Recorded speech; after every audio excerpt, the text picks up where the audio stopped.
Friends, welcome to mass man preview. ముందటి ఎపిసోడ్లో మనం సావిత్రి గారు నాటక రంగం వరకు ఎలా వచ్చారో తెలుసుకున్నాం. ఇప్పుడు నాటక రంగం నుంచి సినిమా రంగానికి ఎలా ప్రవేశం చేశారో ఈరోజు మనం ఈ వీడియోలో చూద్దాం. చివరి వరకు చూడండి. ఆమె ఎలాంటి అనుభవాలు సినిమా రంగం వైపు కలిగాయి అనేది ఈరోజు మనం ఈ వీడియోలో చూద్దాం. నాటక రంగం నుంచి సినిమా రంగం వైపు వలసలు మొదలైన కాలం అది. 1948 సంవత్సరం. ఎవరికి వారు సినిమాల్లోకి అడుగు పెట్టడానికి తహతహలాడుతున్న రోజులు. కానీ సావిత్రి పెద్దనాన్న మాత్రం ఒక కొత్త నాటక సంస్థను స్థాపించి అందరినీ ఆశ్చర్యానికి గురిచేశాడు. ఆయనే వెంకటరామయ్య చౌదరి గారు. నాటకం అంటే ప్రాణం. అయినా ఎంత కష్టం. కాళ్ళు కాలిన పిల్లిలా తిరిగే కళాకారులు, లెక్కలేని సామాన్లు, డబ్బుల కొరత, ప్రతిరోజు ఏదో ఒక గొడవ. ఒకవైపు గోగినేని పెద్దబ్బాయి చిన్నబ్బాయి లాంటి పెద్ద మనుషులకు మర్యాద చేయాలి, మరోవైపు నాటకాన్ని నిలబెట్టుకోవాలి. అలాంటి సందర్భంలోనే ఒకరోజు జగ్గయ్య గారు స్వయంగా వచ్చి సావిత్రిని నాటకానికి తీసుకెళ్లారు.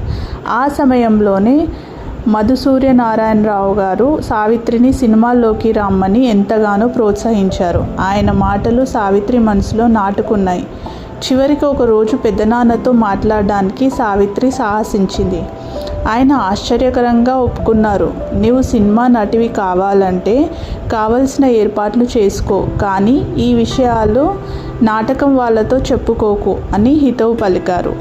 ఆ తర్వాత గోగినేని వారి సిఫారసు లేఖలు, ప్రయాణ ఏర్పాట్లు, దుర్గాంబ సుభద్రమ్మలతో సావిత్రి మద్రాసు బయలుదేరింది. ఒక రోజంతా ప్రయాణం, మధ్యలో బస, ఆ పైన గోగినేని వారి పెద్ద భవనం. ఎంతో విశాలమైన గదులు, ఎత్తైన కిటికీలు, మహారాజుల మాదిరి వైభవం. అక్కడే మొదటిసారి సినిమా స్టూడియో అనే మాయా ప్రపంచాన్ని సావిత్రి కళ్ళారా చూసింది. ఆ తర్వాత జెమినీ స్టూడియోకి వెళ్ళారు. అక్కడ ఒక అందమైన యువకుడు, ఫోటోగ్రాఫర్ గణేష్, సావిత్రిని చూసి ఆమె నాట్యం, నాటకాల గురించి అడిగాడు. సావిత్రి వెంటనే పాడి నాట్యం చేసి చూపించింది. జెమినీ గణేష్ ఆమెను 4 భంగిమల్లో ఫోటోలు తీస్తూ నవ్వండి, నవ్వితే చాలా బాగుంటుంది అని చెప్పాడు. ఆ చిన్న మాటలోనే ఒక పెద్ద కళ ప్రారంభమైంది. అవును, ఆ రోజు సావిత్రి మొదటిసారి సినిమా కెమెరా ముందు నిలబడింది. నటిగా ఆమె ప్రస్థానానికి అది ఒక మధురమైన ప్రారంభం. ఫోటోలు తీయించుకున్న తర్వాత ఆ ఫోటోగ్రాఫర్ గణేష్ సావిత్రికి ఒక సలహా ఇచ్చాడు. మీరు ఎవరిని కలిసినా వాళ్ళకి మీ ఈ ఫోటోలు ఇవ్వండి, అప్పుడు వాళ్ళకి మీరు గుర్తుంటారు. ఆ మాటలు సావిత్రి మనసులో నాటుకున్నాయి. జెమినీ గణేష్ చెప్పింది నిజమే కదా అని అనుకుంది.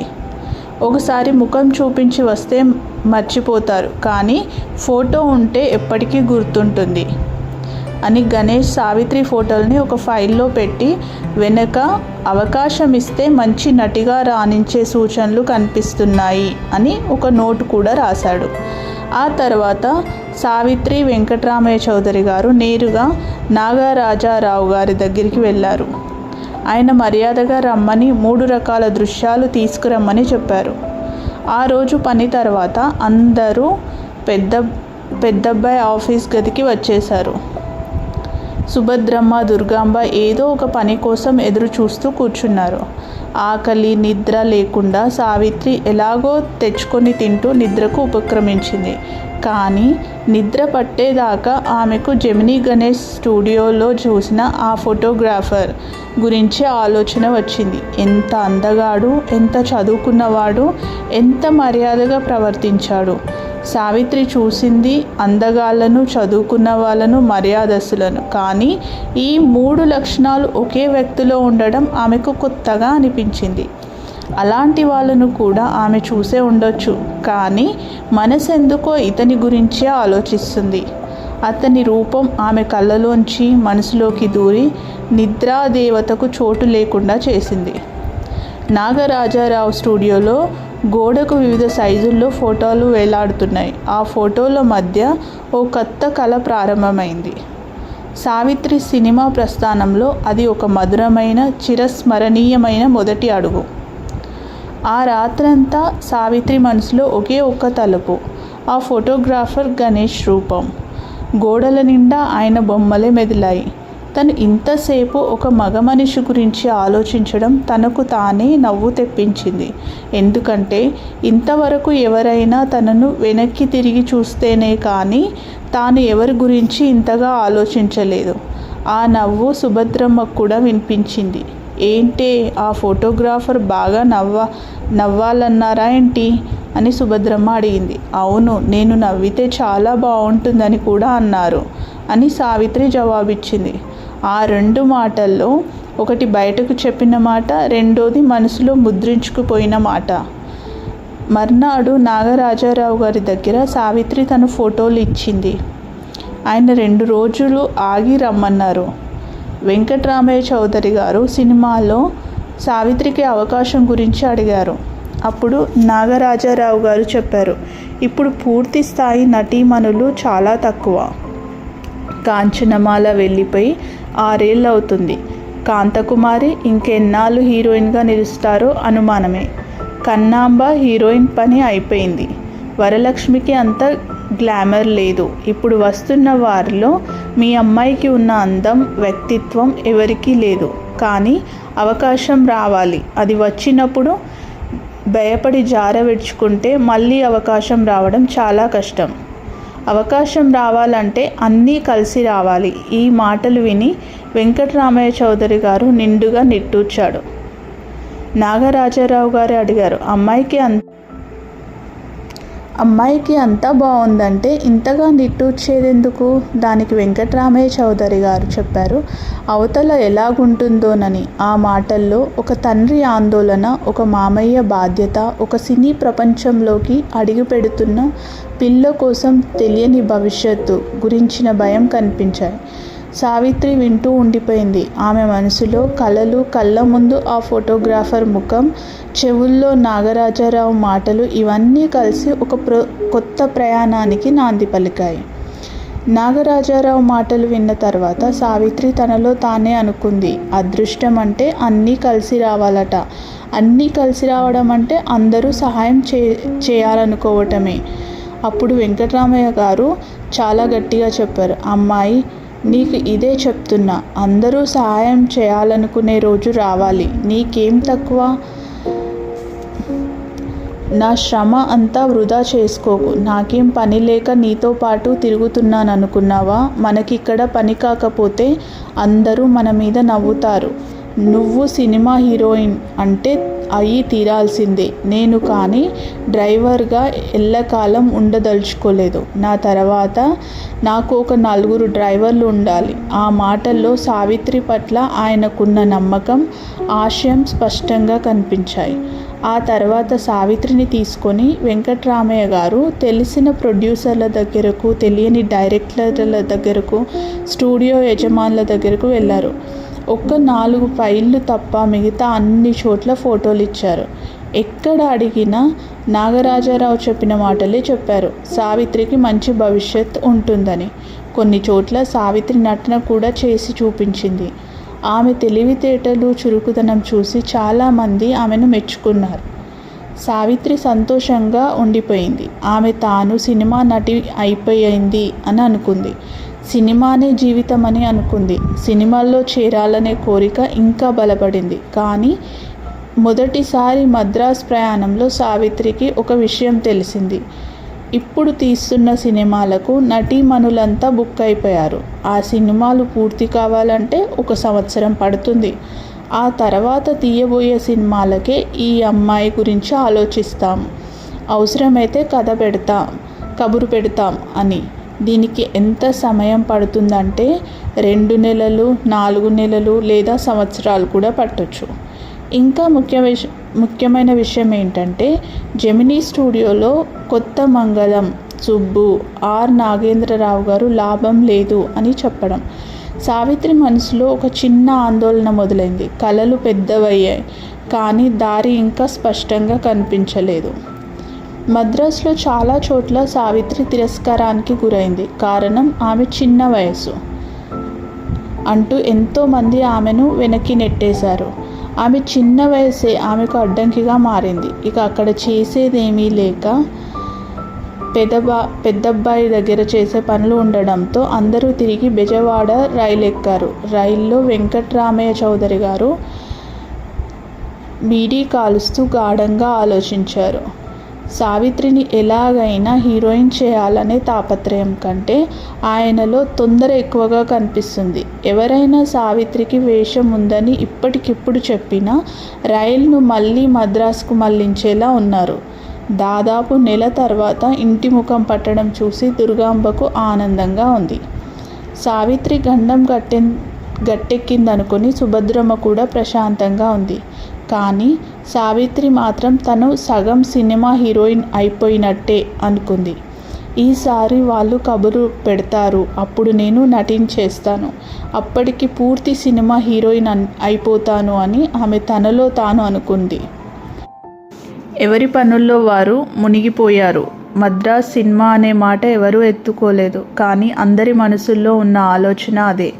మద్రాస్ వెళ్లే ముందు సావిత్రికి వెంటనే సినిమాలో ఏదైనా వేషం వస్తే బాగుంటుందనుకుని వెళ్ళారు. తీరా అక్కడ మనుషులను, వాళ్ళ హడావుడిని, వాళ్ళ మాట తీరు చూస్తే అక్కడ వేషం వెంటనే దొరకడం అంత సులువు కాదని, నెమ్మదిగా రాబట్టుకోవాలని వెనక్కి తగ్గారు.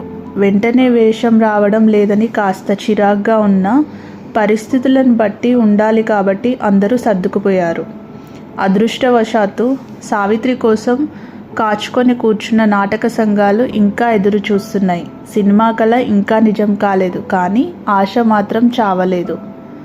సావిత్రి ఇంటికి వచ్చిందని తెలియగానే ఆమె స్నేహితురాలు లీల పరుగున వచ్చేసింది. సావిత్రి, చెప్పు, మద్రాస్ ఎలా ఉంది? అక్కడ పెద్ద పెద్ద స్టూడియోలు ఉంటాయటగా, ఏమైనా చూసావా? నాగేశ్వరరావుని చూసావా అని అడిగింది లీల. అందుకు సావిత్రి, నాగేశ్వరరావుని చూడలేదు, ఫోటోలు చూడలేదు, ఆ మిగతా 2 చూశాను అంది. పూనకం వచ్చినట్లు అంతా చెప్పేదాకా సావిత్రికి తీరలేదు.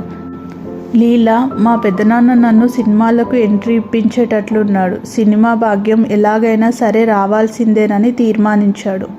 సినిమాల్లో చేరాలి, రాకపోతే నన్ను ఏదో ఒక నాటకాల కంపెనీకి అమ్మేస్తాడేమో అనిపిస్తుంది. సరే, కానీ నాకేమైనా నాటకాలు చేయాలని ఉంది. మాకిప్పుడు డబ్బులు కూడా అన్నీ అయిపోయాయి అని దీనంగా అడిగింది. దానికి లీల, కనకయ్య గారితో సహా జగ్గయ్య అందరూ నీకోసమే కాచుకొని కూర్చున్నారు అని ఊరటనిచ్చింది. అమ్మయ్య అనుకుంది సావిత్రి. ఇప్పుడు బలిదానం అనే కొత్త నాటిక వచ్చింది. దాంట్లో ఒక ముఖ్యమైన పాత్ర నీకోసమే ఎదురు చూస్తుంది అని లీలా చెప్పింది. మళ్ళీ సావిత్రి ప్రయాణం నాటక రంగం వైపు మళ్ళింది. ఒక్కసారిగా సావిత్రి సీనియర్ అయిపోయినట్లు అనిపించింది. ప్రతిదాన్ని మద్రాసుతో పోల్చడం మొదలుపెట్టింది. 2 నెలలకు మళ్ళీ బెజవాడ చేరుకుంది. ఒకరోజు కొత్త నాటిక సాధన చేస్తుండగా హార్మోనియం మాస్టర్ వస్తూ ఒక వార్త తీసుకొచ్చారు. అక్కినేని నాగేశ్వరరావు గారు బెజవాడలోనే ఉన్నారు.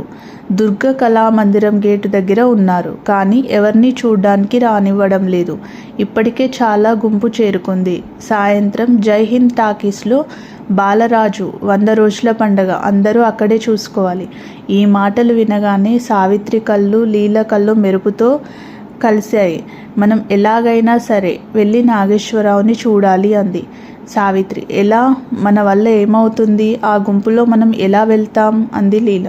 సావిత్రి మనసులో మరో కొత్త సాహసం మొదలైంది. సినిమా హీరోయిన్ కావాలనే కళతో పాటు ఆ కళల ప్రతికలా కనిపించే నాగేశ్వరరావుని ఒక్కసారి చూడాలనే తపన ఆమె ముందు నడిపించింది. సావిత్రి లీలతో చెప్పింది, గట్టిగా ప్రయత్నిద్దాం. సాయంత్రం 4 గంటలకల్లా మా ఇంటికి రా.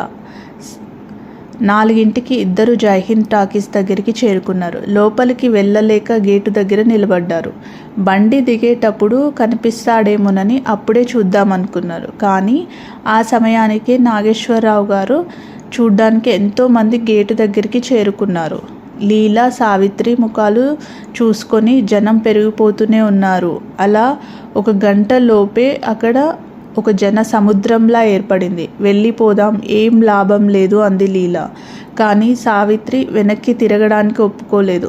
నాగేశ్వరరావును చూసి తీరాల్సిందే. మనం చూడబోయేది సినిమా హీరోనే, అందమైన హీరోని. హీరోని చూసే అవకాశం ఎదురుగా ఉంటే వదులుతావా అంది సావిత్రి.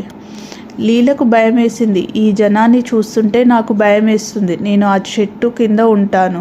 నీ పని అయిపోయాక అక్కడికి రా అంటూ లీల దూరంగా వెళ్ళిపోయింది. అంతలోనే నాగేశ్వరరావు గారి కారు వచ్చి చేరింది. గేటు దగ్గరికి వచ్చేసరికి జనం చుట్టూ మూగేశారు. ఎలాగో తొక్కిసలాటలో దూరంగా నిలబడి ఒక్కసారి సావిత్రి ఆయన్ని చూడగలిగింది. ఆయన్ని చూడగానే ఆమెకు ఇంతకు ముందే ఎక్కడో చూసినట్లు అనిపించింది. ఆ క్షణంలో ఆమె ఆ జనసంద్రాన్ని మర్చిపోయింది. కానీ అంతలోనే ఎవరో ఒకరు ఇలా ఆమెను తోసేశారు. పక్కనే ఉన్న మురుగు కాలువలో సావిత్రి పడిపోయింది. మళ్ళీ ఒకసారి చూడాలనిపించినా ఆ గుంపులో నుంచి బయటపడలేక పక్కకు జరిగిపోయింది. బురదతో నిండిన సావిత్రి ముఖం చూసి లీల వచ్చి నేను ముందే చెప్పవద్దని అంది. కానీ సావిత్రి మనసులో మాత్రం నాగేశ్వరరావు రూపే మెదిలింది.